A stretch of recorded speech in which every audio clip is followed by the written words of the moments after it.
This tutorial will cover modifying clips, in particular mono and stereo audio clips. In my current cut bin, you'll see I have a sequence here.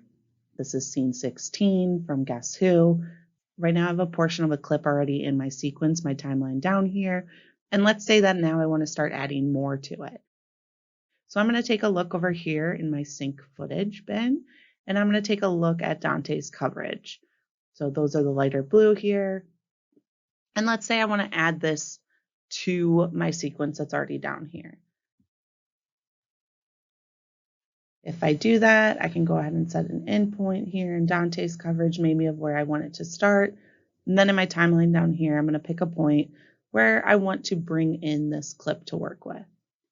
So let's say I want to find a point here to bring in Dante's clip, and I want to find an out point that I think will work as well to maybe then throw it over to Percy to give him some coverage. So I'm going to send an out point. Again, you can always adjust these with your trimmer tool when they're in the sequence. So don't feel like your in and out points are set in stone, because they can absolutely be rolled out or rolled up as well. And so I set my out point by hitting O. I'm going to hit either B or V, as overwrite and splice doesn't play as pivotal of a role here since it's the last clip coming into the sequence. So as you can see, this clip looks slightly different than the other master one we've been working with. In particular, the audio tracks. You can see here the first one has an A1 and an A2. So these are two mono tracks. This clip has two mono tracks, however, they have been smushed into one, making it a stereo track. So as you can see, there's multiple ways to be able to tell. One, the amount of tracks it takes to hold them, but also the icons next to them as well that show the little speaker icon letting you know if it's stereo or mono. You cannot separate a stereo into a mono by just dragging or attempting to drag it onto a mono track. It doesn't work that way within Media Composer.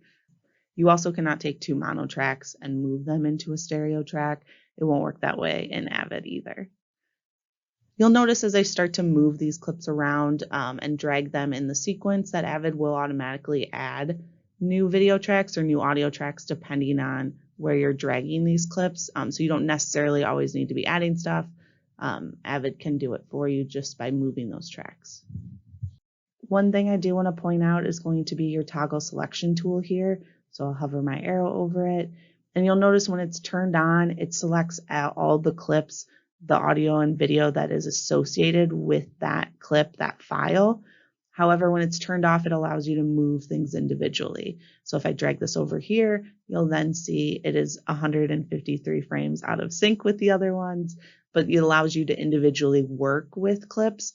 And this can be helpful for when you're working with reaction shots where you want to keep that audio separate from the visuals.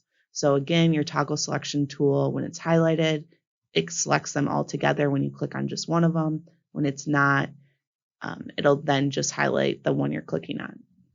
Additionally, though, even if it's selected and you want to turn tracks off, you can do so by just clicking on the track. So here I've selected this one. Say I just want to work with the audio tracks. I can turn off my V1 by hitting 8 on my keyboard or clicking, and then I can just work with audio.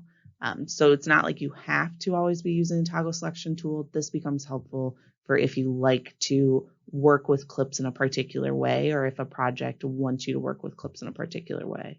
But there is a way to modify these clips so that you can take these stereo tracks that should be mono tracks since they're dialogue and convert them into mono to work with.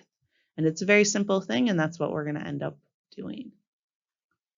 So if you see here and we go up to our clips, Marilyn's coverage that starts with 16B02, you can see is a stereo clip, and then down towards the bottom, the 16H take 1, that's stereo as well. So we're going to select these, click on the icon, hold down Shift, select the last one, right click, go to Modify, choose Modify Clip, and then here you're going to hit the drop down and select Multi-Channel Audio. Right there. When you do that, you can just go ahead and click here, and that will link them, so it'll turn them into two mono tracks. So we're going to work with mono, not stereo for our dialogue tracks. Switch that over, hit OK, and as you can see, it's already dropped it right into two monos up there, what's in our clip window. So now when I bring in Dante's footage into my sequence, it'll bring it in as 2 mono tracks instead of 1 stereo. If I want to get rid of this track that's down here, the stereo one that I don't need for this rough cut, I'm going to right click and just hit delete track.